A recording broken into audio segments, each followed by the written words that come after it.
Assalamualaikum warahmatullahi wabarakatuh.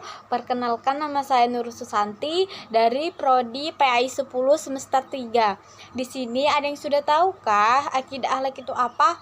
Kalau mau lebih tahu, tonton terus ya videonya.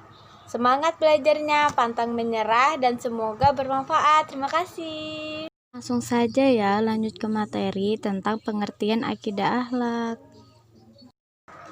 Pengertian akidah akhlak. Menurut bahasa, kata akidah berasal dari bahasa Arab yang artinya mengikat atau mengadakan perjanjian. Sedangkan akidah menurut istilah adalah urusan-urusan yang harus dibenarkan oleh hati, yang diterima dengan rasa puas serta terhujam kuat dalam lubuk jiwa yang tidak dapat digoncangkan oleh badai keraguan-raguan. Dalam definisi yang lain disebutkan bahwa akidah adalah suatu yang mengharapkan hati membenarkannya, yang membuat jiwa tenang tentram kepadanya, dan yang menjadi kepercayaan yang bersih dari kebimbangan dan keraguan. Langsung saja ya, lanjut ke materi tentang pengertian akidah akhlak. Dasar akidah akhlak. Dasar akidah akhlak adalah ajaran Islam yang merupakan sumber-sumber hukum dalam Islam, yaitu Al-Quran dan Al-Hadis. Al-Quran dan Al-Hadis adalah pedoman hidup dalam Islam yang dijelaskan kriteria atau ukuran baik buruknya suatu perbuatan manusia. Dasar akidah akhlak yang pertama dan utama adalah Al-Quran. Ketika ditanya tentang akidah akhlak Nabi Muhammad SAW, Siti Aisyah berkata, dasar akidah akhlak Nabi Muhammad SAW adalah Al-Quran. Lanjut materinya ya, tentang tujuan-tujuan akidah akhlak. Tujuan akidah akhlak yang pertama, memupuk dan mengembangkan dasar ketuhanan sejak lahir. Manusia adalah makhluk yang berketuhanan. Sejak dilahirkan, manusia mendorong dan mengakui adanya Tuhan. Yang kedua, akidah akhlak bertujuan membentuk pribadi muslim yang luhur dan mulia. Dan yang ketiga, menghindari diri dari pengaruh akal pikiran menyesatkan, pendapat-pendapat atau pikiran-pikiran yang semata-mata didasarkan atas akal manusia kadang-kadang menyesatkan manusia itu sendiri. Lanjut materinya tentang akidah akhlak MTS atau madrasah. Materi akidah akhlak untuk MTS atau madrasah. Pokok pembahasan pada pembelajaran akidah akhlak untuk MTS atau madrasah adalah sebagai berikut. Adapun materi yang terdapat dalam materi akidah akhlak diantaranya itu dibagi menjadi dua. Yang pertama, akhlak terpuji dan akhlak tercela. Akhlak terpuji itu dibagi menjadi 4. Yang pertama, husnuzon, tawadu, tasamuh, dan ta'awun. Dan akhlak tercela itu dibagi menjadi 5. Yang pertama, hasanat, dendam, gibah, fitnah, dan namimah. Lanjut ya, tentang pengertian husnuzon, akhlak terpuji. Akhlak terpuji, husnuzon. Pengertian husnuzon berasal dari bahasa Arab, yaitu husnu yang artinya baik dan azan yang artinya prasangka. Jadi secara bahasa husnuzon artinya prasangka baik. Lawan kata dari husnuzon adalah suuzon yang artinya prasangka buruk. Seorang yang memiliki sifat suuzon akan mempertimbangkan sesuatu dengan pikiran jernih dan hatinya bersih dari prasangka yang belum tentu kebenarannya. Sebaliknya, orang yang berpikiran selimuti prasangka buruk akan berpikir bahwa sesuatu itu buruk dan tidak ada kebaikan dalam pikirannya. Lanjut ya, materinya tentang pengertian tawadu, akhlak terpuji. Akhlak terpuji, tawadu. Pengertian tawadu berarti rendah hati.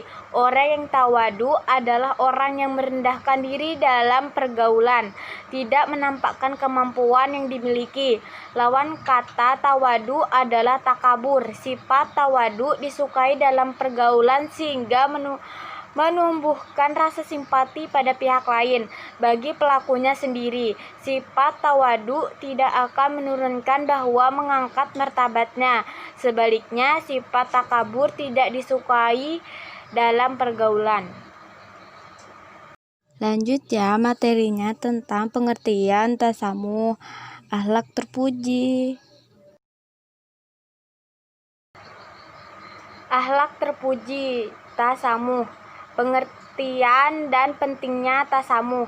Tasamuh berarti sifat tegang rasa, saling menghormati, saling menghargai sesama manusia. Pada hakikatnya, sifat seperti itu telah dimiliki oleh manusia sejak masih usia anak-anak, namun perlu bimbingan dan arahan. Tasamuh juga disebut toleransi. Lanjut ya, materinya tentang pengertian ta'awun dan bentuk-bentuk ta'awun dan dampak-dampak positif. Akhlak terpuji. Akhlak terpuji, ta'awun. Artinya ta'awun berasal dari bahasa Arab, yakni ta'awuna, ya ta'awunu, ya ta'awunan, yang artinya tolong menolong, gotong royong, bantu membantu sesama manusia.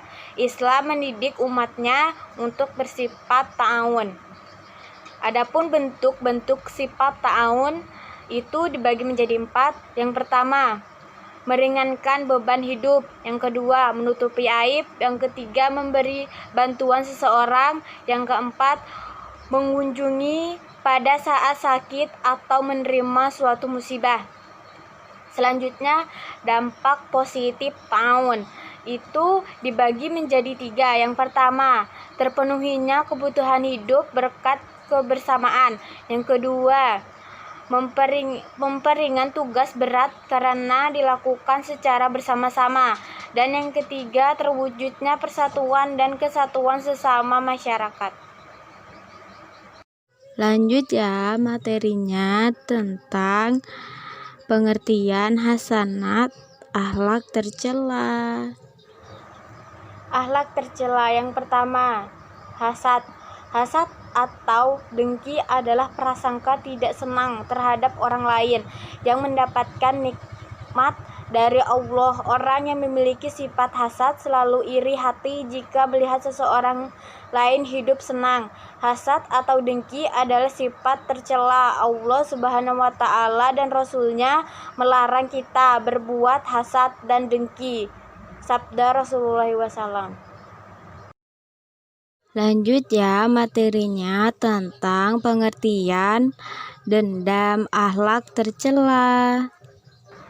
Akhlak tercela, dendam. Dendam artinya berkeinginan untuk membalas. Allah Subhanahu wa Ta'ala sangat membenci orang yang mendendam, karena sifat mendendam sangat membahayakan dan merugikan orang lain. Sabda Rasulullah SAW yang artinya, orang yang paling dibenci Allah adalah orang yang paling mendendam. Hadis riwayat Bukhari dan Muslim. Lanjut materinya ya, tentang pengertian ghibah dan sebab-sebab timbulnya ghibah, akhlak tercela. Akhlak tercela, ghibah. Ghibah artinya mengumpat atau mengunjing, yaitu perbuatan atau tindakan yang membicarakan aib orang lain. Allah berfirman dalam Al-Quran surah Al-Hujurat ayat 12, yang artinya, hai orang-orang yang beriman, jauhilah kebanyakan purbasangka atau kecurigaan, karena sebagian dari purbasangka itu dosa, dan janganlah mencari-cari keburukan orang, dan janganlah mengunjingkan satu sama lain. Adakah orang di antara kamu yang suka memakan daging saudara yang sudah mati? Maka tentulah kamu merasa jijik kepadanya, dan bertakwalah kepada Allah Subhanahu wa Ta'ala. Sesungguhnya Allah Maha menerima taubat bagi Maha menyayang. Al-Quran surah Al-Hujurat ayat 12. Selanjutnya, sebab-sebab timbulnya ghibah. Yang pertama, ingin menghilangkan prasangka marah. Yang kedua, kemagahan diri. Yang tiga, menganggap orang lain lemah, rendah, dan hina. Lanjut ya, materinya tentang pengertian fitnah dan sebab-sebab timbulnya fitnah, akhlak tercela. Akhlak tercela, fitnah. Artinya perkataan yang bermaksud menjelekkan orang seperti menjelekkan nama baik, merugikan kehormatan orang lain. Firman Allah dalam Al-Quran surah Al-Baqarah ayat 217 yang artinya, dan berbuat fitnah lebih besar dosanya daripada membunuh. Al-Quran surah Al-Baqarah ayat 217. Orang yang suka memfitnah biasanya orang yang pengecut. Dia tidak senang melihat orang lain hidup, senang atau bahagia. Ia berupaya agar orang lain jauh ke dalam kebinasaan. Selanjutnya, sebab-sebab yang menimbulkan fitnah itu dibagi menjadi 4. Yang pertama, berupa hukuman.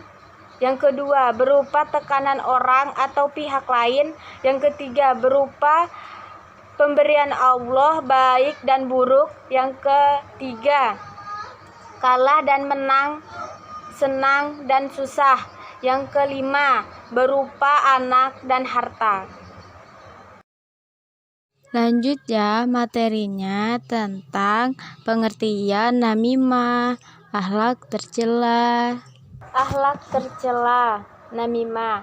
Pengertian namimah menurut bahasa namimah berasal dari bahasa Arab yang artinya adu domba. Adapun yang dimaksud dengan namimah menurut istilah adalah menyampaikan sesuatu yang tidak disenangi, baik yang tidak senang itu orang yang diceritakan ataupun orang yang mendengarkannya. Kita bisa menyebutnya dengan adu domba. Cara menyampaikan sesuatu itu biasanya dengan ucapan atau perkataan, tetapi ada kalanya dengan tulisan, istilah, atau dengan sindiran. Namimah pada hakikatnya adalah menyampaikan atau menceritakan rahasia orang sehingga merusak nama baik orang lain tersebut. Tentu saja orang yang diceritakan itu merasa tidak senang dan dapat menimbulkan permusuhan. Alhamdulillahirrabbilalamin. Sekian materi tentang akidah akhlak untuk MTS atau madrasah.